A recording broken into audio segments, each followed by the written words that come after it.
Armaments and formations play a key part in your development in Rise of Kingdoms and play a key part in how your trades perform. But which formation should you use? Which armament should you pursue? In today's video, we're going to be tackling exactly that. We're going to be tackling how to get armaments, what each formation is good for and which commanders pair well with them, and how to better prepare yourself and build your armaments and formations to be effective on any commander at any time. Without further ado, let's get started.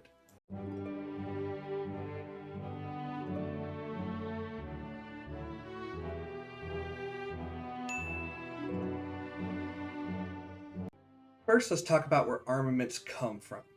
So the two main ways you're going to get armaments in a regular period. These are from dispatches and travels, so these are in your state forum. When you go to your travels, you'll select a commander, and you will have a daily commander selection. These daily commander selections are with a higher chance of getting better armaments when you use them to travel with. You'll have a limited number of travel chances every day, and you can see on the rewards list what you have possibility-wise for specific armaments and specific wins. This is overall just a nice little way to get little pieces of armaments, but the better way to get consistency is through your dispatches, because you can pick the specific items you want, whether you want to get more of the Sage's Testimony, which I recommend you getting as many of them as you can, as often as you can, because the more you level it up, the better your results will be. Or if you want to get a specific slot or a specific piece for a specific armament, or a specific formation specific armament that will give you one of the four. Overall, this is the most consistent way to get higher quality in specific armaments versus just random rolls. But I recommend you do both every day because it's well worth the investment and you'll build up armaments faster. Once you start building up an excess, you can look to recycle them. And once you recycle them, you can go into the shop and potentially buy more formation and armament chests here and here, or transmutation stones once you get towards the end of your armament building. As I said before, I recommend you buying as many of these Sage's Testimony as you can, so try to buy all these every week if you can afford it. Lastly, once you get towards the end and you want to start inscribing good armaments that aren't inscribed, you can start working on these inscription shards, which you can eventually roll into balanced inscriptions or crowned inscriptions or whatever inscription you may want, depending on your situation. But these are towards the end and they're specific to formation, so they are incredibly specific and incredibly towards the late end of the armaments. Whereas once you work on your dispatches and travels, you're going to be working towards the beginning of that. First, let's talk about Wedge. Even though Arch is the first one on the list, Wedge is going to be your de facto default. 5% skill damage can be used on essentially any commander, and it shows because it is by far the most popular formation used in this game. Just like equipment, you want to stack as much damage or damage reduction as you can on the actual stats on the armaments, followed by health, then defense, and lastly attack or march speed if you can get it. You can always bump up the priority on march speed if you are a field march, but overall it just depends on your situation, whereas health will cover you in every situation and just be a more balanced solution. For inscriptions, the first inscription for this specific slot gives you 5% extra skill damage, which is nice. And when it's a single target, it becomes an additional 10. So you get 15% extra skill damage on single target skills like Nevsky's. And you get 7% when you add the additional 2 for AoEs. So that gives you 7% AoE skill damage or 15% single target, both of which are incredibly useful because 99% of commanders use skill damage. The second one gives you 5% extra skill damage as well, with a chance to boost it by another 10%. So when you combine this, now you've got on your single target 20% skill damage with a chance to boost it to 30 on single, or 12% with a chance to boost it to 22 on multi-target skills, which is super useful. The third specialty inscription is normal attack damage resistance by 3.5%, which is great for garrisons and defenses. And at 80% rage, you deal 8% extra skill damage for 3 seconds. This is great for any skill commander that has a skill tree, any commander that generates a lot of rage, any support that generates rage, because you're going to get that 8% extra skill damage for your primary and maybe even your secondary, but it's not quite as good as the first two. The last skill gives you a just flat 10% extra damage. So when you combine all of them together, you get a guaranteed bonus of around 20% flat, with a chance to get another 10 to 15 to 25 depending. So a single target damage can deal up to 30% bonus damage, and an AoE can deal up to 23 or 28%. So it's super useful and super just really you gotta respect the actual defense or the field or the rally march if you have all these. Granted, you're not going to have all these at once, typically until you get towards the very end game. I know that I only have a couple of specialties and I've been building them up for quite some time. But that being said, if you can get any of these specialties, it's great. But just like equipment and just like the regular stats, I recommend you going for health if you can. If you can get anything that increases any damage, it is super useful. 2% skill damage. Anything that does increased counterattack damage if you're anticipating being swarmed. Normal attack damage is less great because you're building a commander that does skill damage. But if you're in a garrison, normal attack damage applies to counters as well, which is super useful. 1% extra flat damage all around is just a general good way to cover your bases if you are planning on having, like Jan is great with this. 1% less damage is also super useful if you can get it on all four. The 1% doesn't do a lot for the field marches, but for garrisons it's a lot more significant than it seems on paper.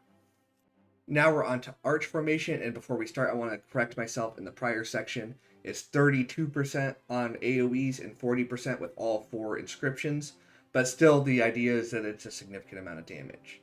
Now, for Arch Formations, it's 5% more normal attack damage, which is great for garrisons. You'll see this a lot in garrisons, just because the sheer amount of utility you get out of this. Your normal attack damage is your basic attacks, your counter attacks. It's perfect on infantry defenses like Zenobia. It's going to be great on Gorgo. And it really shows once you get into the overall specific inscriptions. But just like everything else, if you can get damage, that's great. If you can get damage reduction, that's great on your armament stats. Health is great, defense is good, and attack is okay if you have nothing else. And some stat is better than no stat, so even if you can only get attack, it's better than just leaving it blank. But once you can start building them up, you're going to want to start replacing those attack stats with health stats if you can manage it. So for specific inscriptions, we have a 3.5% extra normal attack damage, and then a 10% chance to spend 100 rage to increase the damage of your next attack by 70%. This is good for like 1v1 normal attack damage commanders, if you were just a rally versus garrison situation on either side if you're doing white damage. But I'm not terribly crazy about this because you're sacrificing rage, because even commanders like Zenobia and Gorgo want to use their skills as often as you can. The second specialty inscription is again a 3.5% normal attack damage, so that gets you 7% so far on the set. And then a 10% chance to gain 20% normal attack damage, but a 10% reduction in skill damage. I love this for Gorgo, I love this for Zenobia, I love this for the likes of Attila. It's just very, very solid, and it leans into the normal attack damage over skill damage that they both do very well. So this is something I actually really like, and it's one of the higher priority ones I have on terms of unlocking them. The third skill is a 5% skill damage resistance, which is super useful. Little less useful with Luce out, but I'm not losing any sleep because you're still better against 95% of the commanders by having this. And then your troops deal an additional 3% normal attack damage for every 20% units the targets have lost. This is great because the longer and more sustained the combat goes in a rally versus a garrison or a field march versus another field march, the better your trades are going to get. And even if you're taking a little less, you're gaining more damage. It helps even out your trade very well. And the skill damage resistance, as I said, is going to work against 95% of the commanders in the game. The last one just gives you an 8% normal attack damage. So if you're keeping count, you're at around 18%. That can go up to 30% normal attack damage if you have all of them, depending on the health level of your enemy. And this is super good. Not quite to the level of Wedge, but it fits the normal attack damage build very, very well. As I mentioned with Wedge, the same thing you want to go with here is if you want to get as much damage reduction as possible, you want to try to get as much health as possible. Counterattack damage is great. Normal attack damage is amazing for you. Skill damage, less great because you're not really going for skill damage. If you were, you'd go Wedge. So this is just same thing. After you get past those big damage reduction, damage delts, you want to go for health first, then defense, then attack. If you get an inscription that isn't the one you want, and everything else is good on it, you can still use that. Even if you get something that's barbarian damage, if you've got health, defense, attack, or health, defense, damage, and it's a barbarian damage on your inscription, you're still going to get better results than just trying to find one good inscription on a very mediocre armament. Next, we're going to skip V Formation because it is so very limited and doesn't really have a practical ability in combat outside of ranged marches, which I don't recommend you go into, and go right into Echelon Formation. I am very partial to Echelon Formation. It basically takes a buff and multiplies it by 1.2 times, which doesn't sound like a lot, but you can get an additional 5% buff on any percentage stat. This includes like defense buffs given by William, the skill damage buff given by Trajan. Anybody who gives a buff to allies can really use this as long as it's not a rage buff. Flat rage buffs do not count on this, but everything else is super useful. It is the go-to for me if I use Joan William in like a field support march for ruins and altars.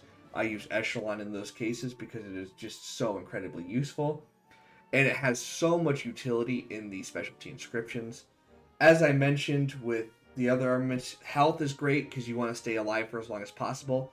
Defense is good. And this is one where I definitely recommend march speed over attack just because you want to keep your mobility. Because 99 to 100 times out of 100, you're going to be using this march on Echelon Formation in the field. It doesn't really work in garrisons, and it doesn't really work in rallies because you want to maximize your damage output. So unless there's some weird situation, you're going to be using this in the field.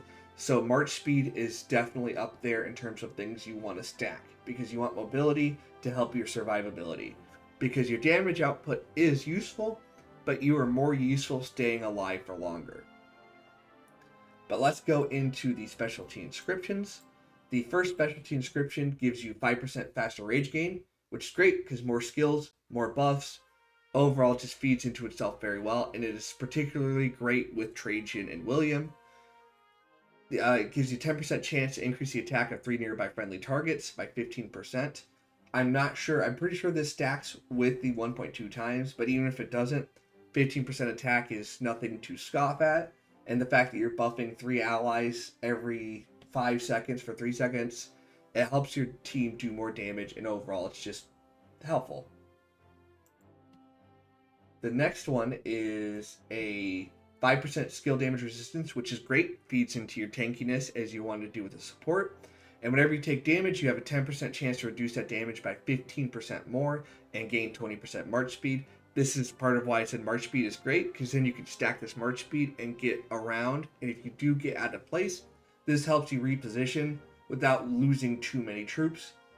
And you have, like I said, 15% damage reduction on this damage taken, which could happen on normal attack, which wouldn't be significant, but the march speed is what really makes this sweet, and it's super useful if you are heavy into supports like I am. The third inscription is a 5% resistance to counterattack damage, which is great if you are support swarming something. So if you're at the whale level and you're trying to swarm something, the 5% resistance to counterattack damage is pretty nice. But the big thing is whenever you buff a friendly target other than yourself, they gain 25 rage, which you can only do once per turn. But if you use a commander like Joan Prime William, you can trigger this twice because there's no cooldown on it. So then you can give your ally 50 rage. And when you watch what Joan does already with the 20 rage per second and William's 80 rage per second, or whatever it happens to be, you get a lot of rage gain for your allies, which basically means you're quickly pushing the rage up. And this applies to every ally you buff.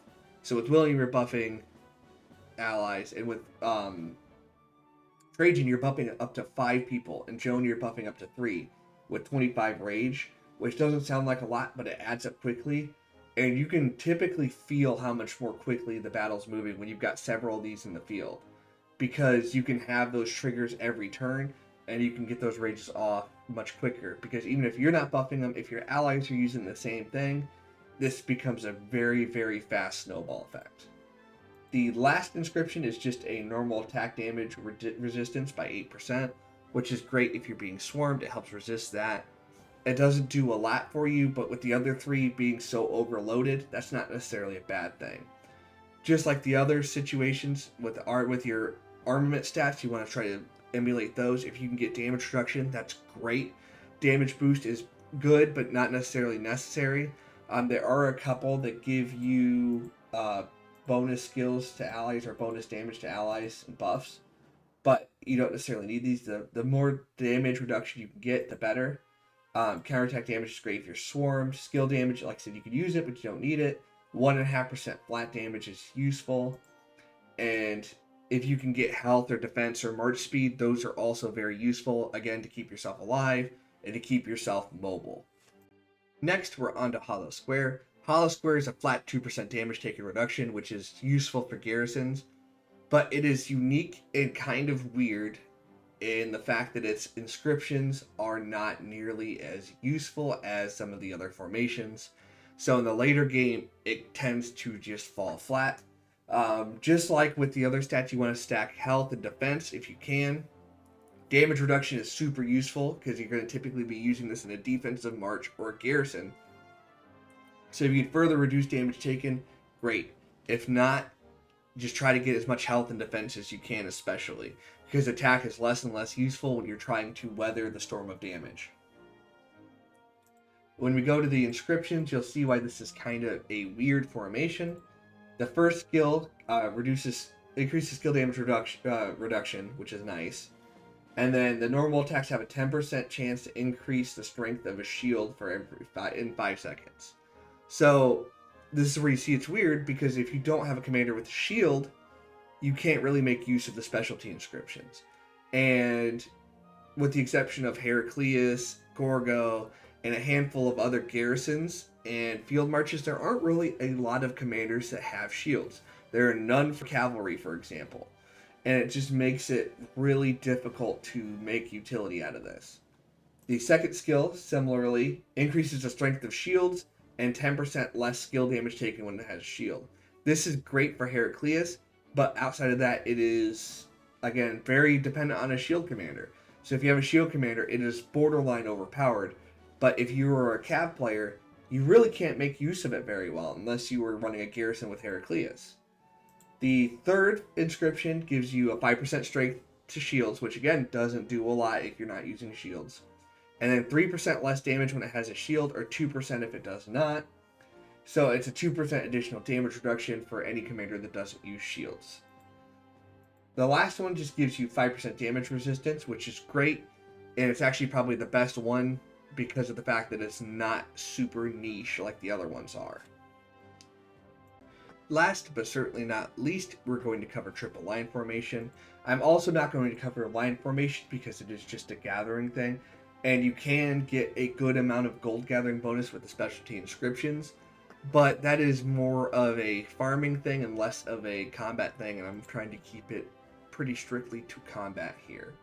So the overall bonus is 5% bonus march speed, which is pretty good, even for just regular combat. It's great for farm hunting because it just increases your mobility, and it's great for rune gathering or barbarian hunting or anything that requires movement to perform efficiently. I particularly love it for ruins and altars, because that extra speed can help you disrupt the enemy or cause distractions if you need to.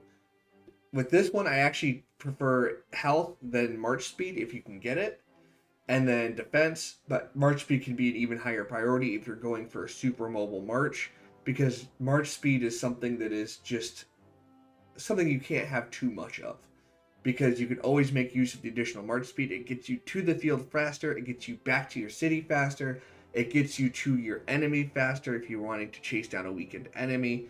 It just has uses in everywhere. And if you're using triple line formation, you're going to want to get as much march speed as you can. But you're lucky because when you get to the inscriptions, you'll see that a lot of it has march speed. So the active skill will reduce the march speed of the target by 20%. So this is great because it helps the enemy to not be able to get away. It really hinders their movement. So if you are farm hunting or you're chasing down weakened enemies or you're trying to flank, the enemies are going to have a lot harder of a time getting away from you. The second skill just gives 5% additional troop capacity. I'm not super wild about this one. It doesn't do a ton for you, but the 5% troop capacity is great for hunting lower level troops or picking off enemies because your trades are going to be better, and because you're sacrificing the damage that you get from Wedge or the tankiness you get from Hollow Square. Having this additional troop capacity helps make up some of that gap, although it is at the cost of potentially increased hospital bills. The third skill gives 50% bonus to march speed for 10 seconds when departing buildings. This is hasty departure if you know that from the talent tree series. It is super useful. It is what every farm hunter and every flanker will use, is this jumping in and out of farm nodes. So when you pair this with the 60% march speed bonus that hasty departure gives, your march will move so incredibly fast that even if you do get trapped by an enemy, if you can get into a farm node and leave, they're never going to catch you. And it is insane. Even if you're T5 marching around, if you can get this march speed bonus, it is insanely difficult to track down an enemy with this. Short of running past cities that they could hop in and out of to track you down, they're really not going to catch you. And if you can space your nodes out every 10 seconds, you pretty much get this in perpetuity, and it pretty much makes you uncatchable. And the last skill, of course, is just a 10% march speed bonus, which is also great. So when you combine it with an assail, you can have a 60% march speed bonus that's 10% in perpetuity, and you basically get to double up on hasty departure, plus whatever other speed bonuses you can get in your armament stats. Just like all the other formations, you're going to want to stack what you can that you're already stacking in armaments. So march speed is great if you can track it down on any of these buffs. Passively, if you can get damage reduction, that's great so that you can stay tankier. Health is good, defense is good. Damage is also useful if you're using this as a farm hunter. But typically the enemies are such a low tier that survivability is better if you get caught out, because you're not going to try to turn and fight an enemy in their territory. You're going to try to keep moving. So, who is best with each formation? So, formation by formation, we're going to cover this. Wedge is pretty much good with everybody, with the exception of Gorgo and Liu Che. You can make any utility out of this. Even Zenobia can use this in a pinch. Although your best options for this are the likes of Nevsky, Joan Prime, most archers, especially YSG and Liang, really love using Wedge Formation. Any infantry commander that deals a ton of damage, Sargon comes to mind. The Tariq comes to mind. Anybody, Pakal and Herald also can make great use of this, but anybody who uses skill damage and that's their primary way of dealing damage are going to love this formation. Arch, conversely, any commander that uses normal attack damage to deal their primary damage or to resist swarm, like Attila, Gorgo, Zenobia, even Jan can use this to an extent. Heraclius can use this to an extent, although he does a lot of skill damage, and he's probably best off with Hollow Square once you get towards the end, because really it's like Hollow Square was designed for Heraclius. But any garrison that does normal attack damage to resist swarm, any rally that does normal attack damage to resist swarm, you can use Henry for this formation, or you can use him for Wedge. Pretty much Wedge and Arch are interchangeable depending on how you want to do your build. V formation is exclusive to engineering commanders. I don't recommend you using this formation. Even if you want to build an engineer commander, I recommend you wait, because it's just, even with the update, they're not very good. Echelon goes great with any support that does AoE percentage buffs. Trajan is probably the best case of this. William's a really solid case as well. Joan Prime is one of my personal favorites to use. But anybody who gives a percentage buff to AoEs, or AoE support, or a percentage buff to allies, or yourself even, can make use of this. So you can't use it on yourself necessarily, because it only is to other troops. But anybody that gives a buff anybody that gives an AoE support is going to make great use of this. I recommend, of course, highly Trajan and William specifically for this. For Hollow Square, any commander that uses shields can make use of this. So Scipio Prime can even use this if he wants to, although I recommend Wedge or Triple Line depending on what you're trying to do. Heracles is probably the best case scenario with Hollow Square because he just uses all of Hollow Square and is super useful. Gorgo has a shield and she could use it as well, but really you're going to see Heracles as the most common commander for it. Triple Line is going to be anybody that uses Farm Hunters. This means if you're using Joan Prime as a Farm Hunter, which if you haven't done it before, I highly recommend you do.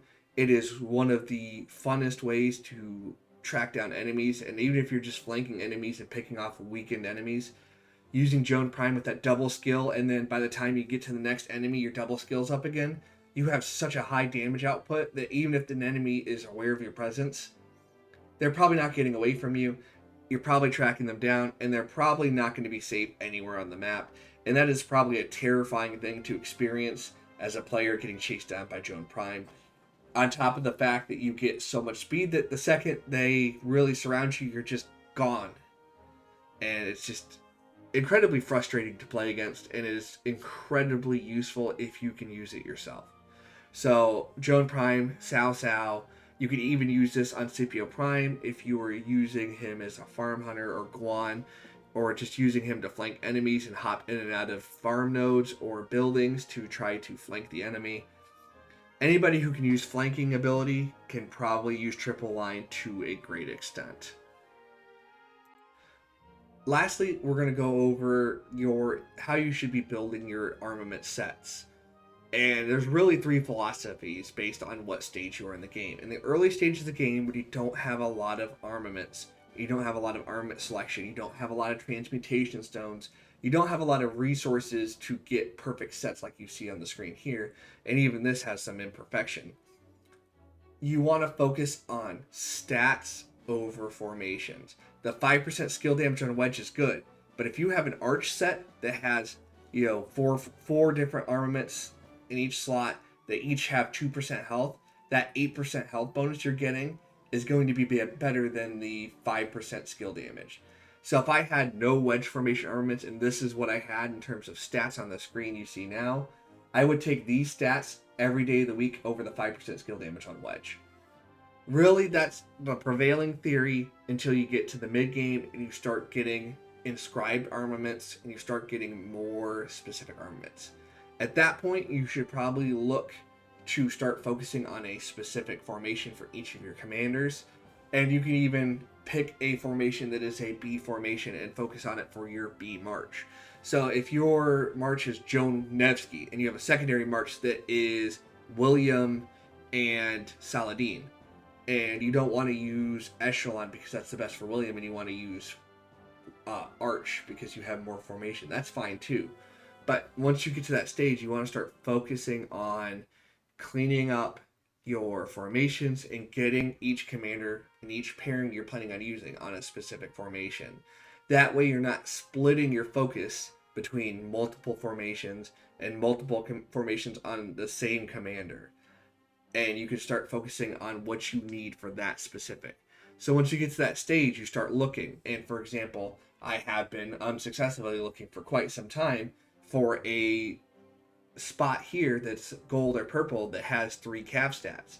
But until I get there, I can stick with the blue. And this is where you start having the debate of transitioning to different stats. So this is where I use my own personal system. I call it the point system, where the only way I replace a formation armament is if it either has more points or has the same number of points and better stats in the higher priority. So I consider a point anything that is specific to that unit. So any cavalry stat is a point. So we got 1, 2, 3 stats and 3 points on this armament. So the only way I'll replace it with a purple armament is if it has 3 stats or 2 stats in an armament inscription that is better. So that is kind of hard to do in the long run. And these blue inscriptions will stick around for a long time. The armaments will stick around for a long time. And they're super useful, and I recommend you holding on to them if you have them with all 3 stats for one specific unit. Once you get one that's better, you can replace it, and you can either recycle it to try to get more transmutation stones or more items, or you can hold on to it for a secondary march. I recommend you holding on to it for Wedge Formation for sure. And then if you are planning to go heavy on a Arch Formation because you want to do a lot of normal attack damage. But overall, Wedge is the one you're going to hold on to as many of these good armaments as you can, because you're going to always need more Wedge Formation armaments because Wedge is just so good. And it's really optimal on every commander. So you're always going to need more, and you can always look to upgrade later. But once you start upgrading, you're going to want to start recycling and building up more if you have weaker armaments. So once you reach a certain stage, you should probably bump yourself to, it has to have 2 of the same stat and be blue for you to keep it, or it has to have 2 of the same stat and be purple for you to keep it. And the idea is your standards slowly increase for each armament. So what might have been an acceptable armament 2 months ago is now one that is not meeting your standards because you're building up a good arsenal of armaments. So one day, eventually, you might completely eliminate blue armaments because you have a full set of purple or above for every commander you need. But until then, you just look on slowly increasing what your threshold is for keeping. For legendaries, you have it's a little more difficult because legendaries can be re-rolled, legendaries can be inscribed, so you could always inscribe it with a specialty inscription from the shop, then re-roll it with the transmutation stone to get what you want. It really depends. I really recommend doing this with wedge formation specifically, because you have a better chance of it working out positively for you. Because even if you inscribe it and then you re-roll it and it gives you archer stats, at least you could use an archer march on that, versus if you have a hollow square formation and you re-roll it and it gives you cavalry stats. When we have no cavalry commanders with shields, it doesn't really do anything for you. So it has a better chance of working out with Wedge because it just works with so many different commanders, at least to some extent. Lastly, once you get towards the end game, you want to be focusing on eliminating excess stats. So this is your ideal, what you want to look for in your armament is just only stats for the specific unit you're planning on using. So while in the mid game you may be looking at something like this that has a lot of inscriptions, which is good, and a lot of stats, which is good, eventually you'll want to clean up for siege unit attack, barbarian damage, infantry attack, and you'll clean that up through re-rolling on your transmutations. Now you want to be careful with that too. You don't want to chase too much, but the more inefficiency you can eliminate in these armaments, the better, because you can make more utility, and it's just generally like having extra 2 pieces of equipment on your commander at any one time. And then, like I said, if you can stack more stats on your inscriptions as well, because the inscriptions are really the way to bring yourself over the top on that. So if you have something like this, you can keep it as is, or you can try to re-roll the cavalry attack. I don't recommend you re-rolling attack or just suboptimal stats until you've gotten all your other armaments at least all the same stat. So I wouldn't even start talking about re-rolling this one until I've gotten the damaged barbarians fixed, and I've gotten this replaced with a legendary or a all cavalry stat in armament. Because overall you're going to get more utility out of trying to improve the bad ones to being good or great than trying to improve the good ones to being great. The jump is just much greater, and it brings your average up and it brings your trait up. So you're better off just trying to get the average level of your armaments up even in the late game than trying to chase making one perfect armament. As much as it would be nice to just let it sit then, you still have 3 other armaments that will need your attention, and you wasted all your resources on the one. But with that, we will conclude our discussion on armaments and formations for now. There's so much to talk about that I would love to cover this in another video, maybe to more of an extent. And if you want me to answer specific questions about armaments and formations and what to build and what not to build, let me know in the comments and I'll do my best to answer those as quickly as I can, as well as potentially putting those in a future video topic to cover it more in depth if necessary. If you want to see anything else covered as well, let me know in the comments down there as well, because oftentimes those suggestions or questions become future video topics, especially when they are great questions that I can't really explain in a 2-3 sentence post. So let me know down there as well. If you want to see more, go ahead and subscribe as well, because that is the best way to get a hold of my content more frequently. And join the Discord in the description, because you can then suggest video topics to me directly and it doesn't get lost in the shuffle of YouTube.